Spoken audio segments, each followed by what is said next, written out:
چیز بھی سامنے آپ کے نظر آ جاتی ہے، اس کا حساب بھی. لیکن کاشف صاحب مسئلہ پھر وہی آ جاتا ہے کہ جب تک آپ ویٹ کے حساب سے، اس کے وزن کے حساب سے، میری ایک تجویز ہے کہ لیکن وہ بیوپاریوں کا بھی یہی کہنا ہوتا ہے کہ ہمیں مال مہنگا ملا، سارا سال مال مہنگا ہے، چارہ مہنگا ہے، کھانا پینا مہنگا ہے، اس کی رکھوالی مہنگی ہے. لیکن وہ آپ کو لگتا ہے کہ مہنگائی نے بھی قربانی کے رجحان پر فرق ڈالا ہے ضرور، لیکن وہ اتنا بھی کاشف صاحب نہیں ڈالا جتنا بیوپاری پیسہ مانگتا ہے. وہ اگر جانور اگر 1 لاکھ کا ہے تو وہ 2.5 لاکھ 3 لاکھ تک کا وہ مائنڈ بنا کے آیا ہوا ہوتا ہے.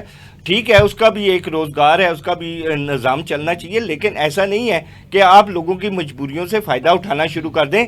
آپ یہ دیکھیں کہ یہاں پہ ہمارے ہاں ایک لائٹر نوٹ میں میرا سوال ہے، عید قربان پہ کیا مشاغل ہوتے ہیں آپ کے؟ میرے کوئی مشاغل نہیں جی، بس قربانی کرتے ہیں، نماز پڑھتے ہیں اور گوشت وغیرہ. قربانی کرتے ہیں پھر نماز پڑھتے نہیں، نماز کے بعد ہی ظاہر ہے قربانی ہوتی ہے. اس کے علاوہ دیگر کیا؟ پہلے جو ہے وہ اپنے اور چیزوں کی بھی قربانی ہے، انسان سارا دن اسی معاملے میں رہتا ہے. تو بس اس کے بعد جی عید کے دن نہیں کوئی خاص مشغلہ نہیں ہے. بس یہ ہے کہ فیملیز میں چلے جاتے ہیں، بہن بھائیوں کے گھر چلے جاتے ہیں، اور وہاں پر خاص طور پہ ان کے گھر جانا زیادہ پسند کرتا ہوں جہاں پہ کوئی فیملی میں جہاں کسی نے قربانی نہیں کی ہوتی، جہاں پہ کسی نے. ہاں نہیں، میں کہ شاید آپ نے جہاں تکا پارٹی ہو وہاں پہ جانا زیادہ پسند. نہیں، وہ بھی چلے، ایک ہے تو ہے بندہ چلو خوشی. میں دوبارہ بھی آپ کی طرف آتا ہوں، میں کہا تھوڑا ماحول کو لائٹر موڈ میں بھی کریں. پروفیسر صاحب، ایک سوشل میڈیا پر قربانی کے جانوروں کی نمائش کا رجحان ہم نے دیکھا ہے کچھ چند سالوں. سوشل میڈیا کے اگر فوائد ہیں تو نقصانات بھی بے شمار ہم دیکھ رہے ہیں. اس کا منفی استعمال جو ہے نقصانات کو بڑھتا جا رہا ہے نقصان اس کا. یہ قربانی کے موقع پہ بھی ہم نے دیکھا کہ بڑی نمود و نمائش کی جاتی ہے. اور ایک میں نے پہلے بھی یہ بات کی، ایک اگر ایسا شخص ہے، چلے میں اپنی مثال لے لیتا ہوں، اگر میں قربانی نہیں کر پا رہا، میرے اتنے وسائل نہیں ہیں، میری اتنی آمدن نہیں ہے، یا میرے پاس اتنی بچت نہیں ہے کہ میں قربانی، یا میرے پہ قربانی شاید لاگو نہیں ہوتی، میرے پاس اتنے ایسٹس نہیں ہیں، تو میرے بچے کمپلیکس کا شکار کیوں ہوں سوشل میڈیا پہ؟ اگر میں آپ کی چلے ایگزامپل دے تو آپ نمائش کرتے ہیں، تو میرے بچے آپ کا سوشل میڈیا دیکھ کر کیوں وہ کمپلیکس کا شکار ہوں؟ بہت خوبصورت سوال ہے راج صاحب. سب سے پہلے تو بات یہ ہے کہ قربانی کو دیکھا جائے کہ یہ اس کی اصل کیا ہے، اس کی حقیقت کیا ہے. تو اگر حقیقت کو نچوڑے نا تو اس میں سے عبادت نکلتی ہے، اور عبادت جو ہے وہ سادگی مانگتی ہے. کو روکنے کے اقدامات کے حوالے سے بھی آپ نے بالکل. اس میں سب سے پہلے تو میں سمجھتا ہوں کہ یہ اسٹیٹس لگا دینا یا سوشل میڈیا پہ اپلوڈ کرنا مختلف پلیٹ فارمز کے اوپر جو ہے وہ اس طرح قربانی کی جو ہے وہ یہ ریاکاری کے زمرے میں آتا ہے. میں سمجھتا ہوں کہ وہ خرچہ سارا ضائع ہو جاتا ہے جو آپ جناب اس حوالے سے کر رہے ہوتے ہیں. اتنا مہنگا جانور لیا اور پھر وہ لوگوں کو دکھانے کے لیے بنیادی طور پر مقصد کیا ہوتا ہے کہ دوسروں کو کمپلیکس میں لانا. جیسے آپ نے فرمایا بڑا خوبصورت انداز سے آپ نے اس کو واضح بھی کیا. بچوں کا شوق ہوتا ہے قربانی کے حوالے سے، بچوں کی رغبت بھی ہوتی ہے، بچوں کو مسائل نہیں پتہ شوق سے جو ہے وہ بچوں کو مسائل نہیں پتہ ہوتا کہ والد کس مسئلے میں دیکھا ہے کہ منڈیوں میں رش ہے تو وہ بچوں کی کثیر تعداد ہے، وہ بڑے شوق سے اور بڑے خواب دیکھ رہے ہوتے ہیں کہ کب قربانی کا دن آئے.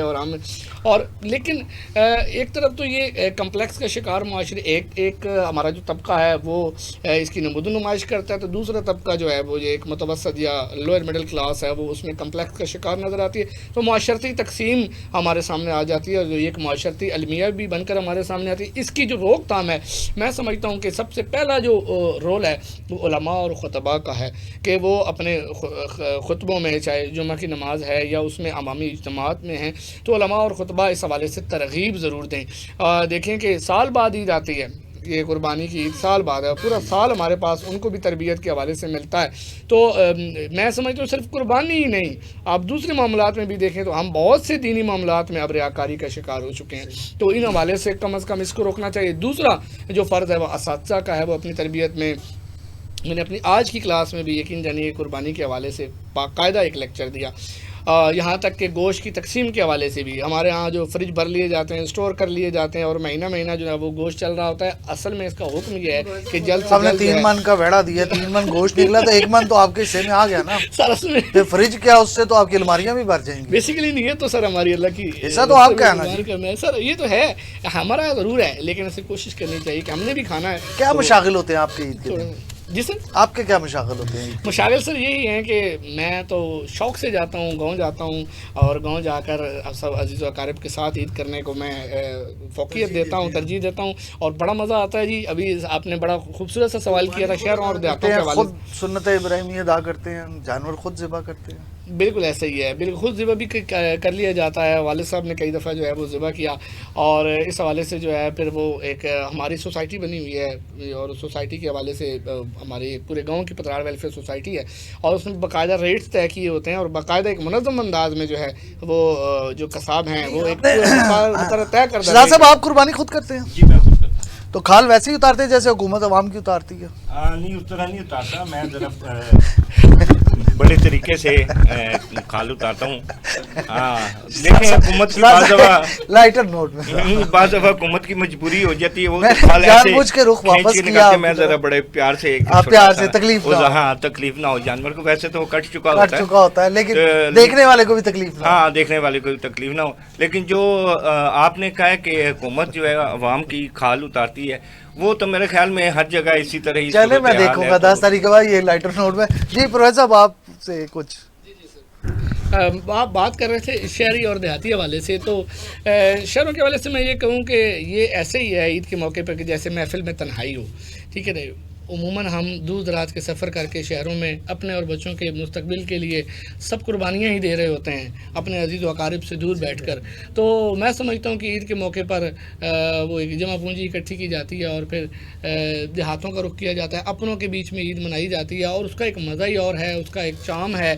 سب کا مل بیٹھنا، بہت ساری رنجشیں دیکھنے میں آتا ہے ماضی میں، کہ بہت ساری رنجشوں کو بلایا جاتا ہے. تو عید کے موقعوں پہ وہ ایک دعا خیر کا کلچر ہوتا ہے کہ جناب راضی ہو گئے ہیں، 2 دھڑے راضی کیے ہیں، دعا خیر ہوئی ہے، جناب وہ راضی ہوئے ہیں تو عید کے موقع پہ ہوئے ہیں، منگنیاں ہوئی ہیں عید کے موقع پہ ہوئے ہیں، نکاح ہوئے ہیں عید کے موقع پہ ہوئے ہیں، لوگ اکٹھے ہوئے ہیں، آپس میں جڑے ہیں. تو یہ جڑنے کا رواج ہے. تو میں سمجھتا ہوں دیہاتوں کی ایک روایتی خالص روایتی انداز ہے، اور وہ جو بڑے مزے کا ہے، ہمارے کلچر کی بھی، ہمارے ثقافت کا بھی ایک حصہ بنتا ہے. شہروں میں یہ ہے کہ ایک چیز جس کو میں ضرور کہوں گا آپ کے پروگرام کی وساطت سے، کہ شہروں میں چونکہ سر نے بھی فرمایا چیک اینڈ بیلنس پھر بھی کسی حد تک ہوتا ہے. ریٹس کے حوالے سے کمیٹیاں بنی ہوتی ہیں، چھاپے پڑ رہے ہوتے ہیں، اور اس حوالے سے دیکھا جاتا ہے. لیکن دیہاتوں میں جیسے یہ موقع آتا ہے، تو آج کے دور میں دیہاتوں میں جو ہے وہ ریٹس کی منمانی ضرور کی جاتی ہے. کنٹرول نہیں ہوتا، چیک اینڈ بیلنس نہیں آتا، کمیٹیاں ٹائم سے نہیں پہنچتی.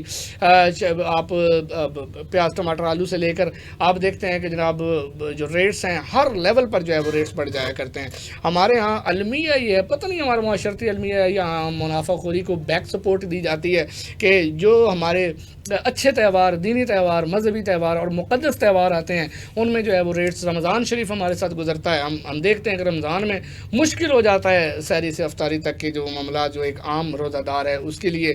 اور پھر اسی طرح جیسے ہی ذی الحج آتا ہے، تو یہ ابھی کل شام کا واقعہ پنڈی اسلام آباد میں، آپ سمجھتے ہیں، آپ جانتے ہیں کہ جیسے پانی کا ایک فقدان ہے، یہاں پہ پانی کی قلت ہے، تو یہاں پہ بوزر اور پانی والے ٹینکرز ہیں. تو یقین جانیے کہ گھوم گھما کے بھی ایک عام شہری کو جو ٹینکر آج کی ڈیٹ میں مل رہا ہے وہ 4000 سے 4500 کا مل رہا ہے، حالانکہ یہ 1800 اور 2000 کا ہے. تو منافع خوری میں سمجھتا ہوں کہ ایک برا پہلو ہے ہمارے معاشرے کا. صحیح ہو گیا. میں دوبارہ بھی آپ کی طرف آؤں گا ایک فائنل کویسچن کے لیے. پروفیسر اعجاز صاحب، یہ جو عید قرباں ہیں، عید قرباں عید الاضحیٰ پر کا کون سا ایسا پہلو ہے جو آپ کو سب سے اچھا لگتا ہے؟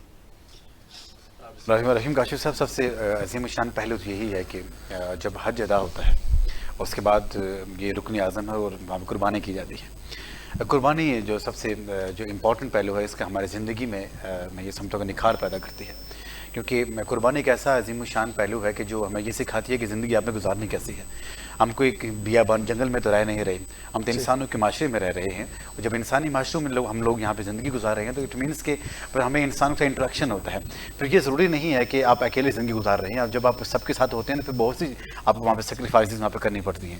تو میں یہ سمجھتا ہوں کہ جو عظیم شان جو فلسفہ قربانی ہے یہ نہ صرف یہاں پہ جانوروں کی قربانی میں ہمیں یہاں پہ ملتا ہے، بلکہ زندگی کے تمام معاملات میں انسان کو وہاں پہ اپنے آپ کو پیش کرنا چاہیے. انسان کے اپنے تمام معاملات میں انسان ہمیشہ اس وے میں ہو کہ انسان سیکریفائس کرے، کیونکہ بعض اوقات ہمارے معاشرے میں یہ دیکھا جاتا ہے کہ بڑے شوق کے ساتھ ہم دوسروں کے حقوق کو غصب کیے ہوئے بیٹھتے ہوتے ہیں، لیکن جب قربانی کے وقت آتا ہے تو ہم اس کو دینے سے بھی انکار کرتے ہیں.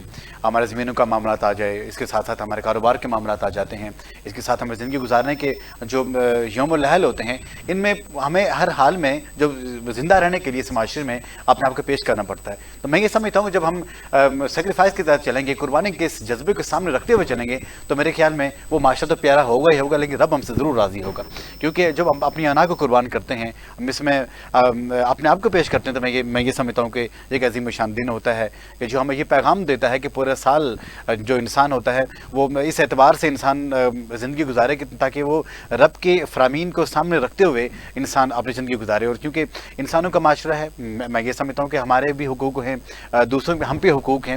اگر حقوق کو اگر جانا جائے، ان کو پہچانا جائے، تو یہ جو قربانی کا جو فلسفہ ہے زندگی کے ہر موڑ میں، زندگی کے ہر پہلو میں، زندگی کی ہر جگہ کے یہ موجود ہوتا ہے. نہ صرف انسانوں میں یہ سمجھتا ہوں جانوروں میں بھی یہ چیز موجود ہوتی ہے.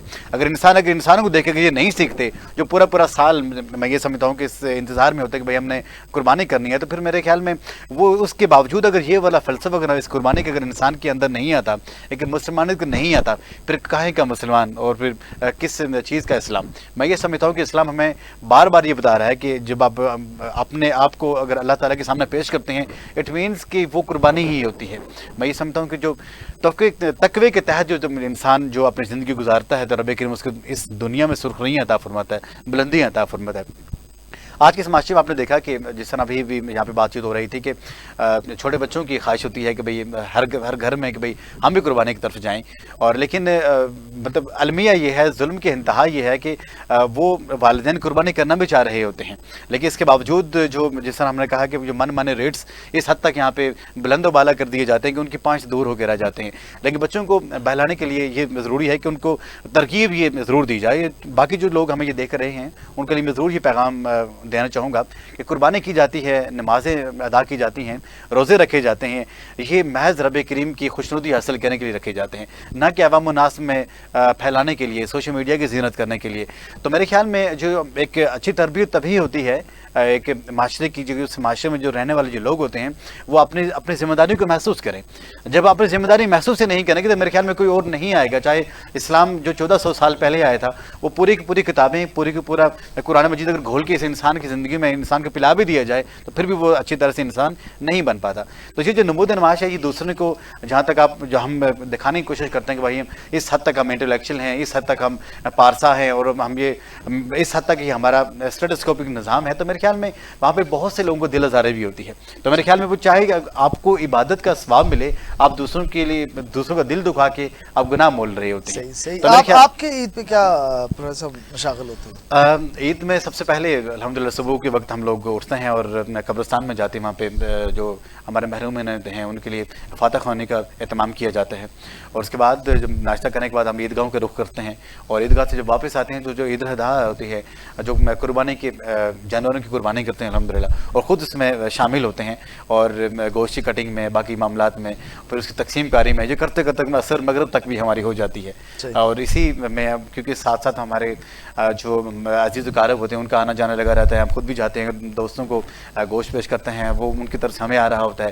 اور جو ایوننگ جو ٹائم ہوتا ہے آپ سوچ رہے ہیں کہ ہم تھک ہار کے بیٹھ جاتے ہیں، ایسا نہیں ہوتا. بلکہ جو دن کا جو ہمارا جو گوشت ہوتا ہے اس کو جب ہم شام کا متکا پارٹی ہوتی ہے، میں خود ہی الحمدللہ اچھی کوکنگ کر لیتا ہوں اور تمام دوست وہاں پہ آتے ہیں، بہن بھائی ساتھ ہوتے ہیں سارے، اور باقی اپنے کزن لوگ ہوتے ہیں. بہترین لمحات زندگی یقین کریں کاشف صاحب کی جو عید کے لمحات ہوتے ہیں اس کے لیے انسان پوری سال ترستا ہے. شاید ایسے جو لمحات ہوتے ہیں ہماری زندگی میں پورے سال نہیں آتے. جو دو جو مینس کے ایونٹس ہوتے ہیں، عید الاضحیٰ اور عید الفطر، ایسے عظیم الشان لمحات ہوتے ہیں کہ اپنے فیملی کے ساتھ، اپنوں کے ساتھ، اپنے والدین کے ساتھ، اپنے چاہنے والوں کے ساتھ جب انسان زندگی میں یہ لمحات گزارتا ہے تو یقین جانیے کہ پورے کے پورے سال کی تھکن دور ہو جاتی ہے، انسان ریفریش ہو جاتا ہے. پھر جو آنے والا دن ہوتا ہے، پڑھائی پورا سال ہوتا ہے، انسان اتنا چارج اپ ہوا ہوتا ہے انسان اس تک پہنچ جاتا ہے. ایک عظیم الشان لمحات ہوتے ہیں. صحیح.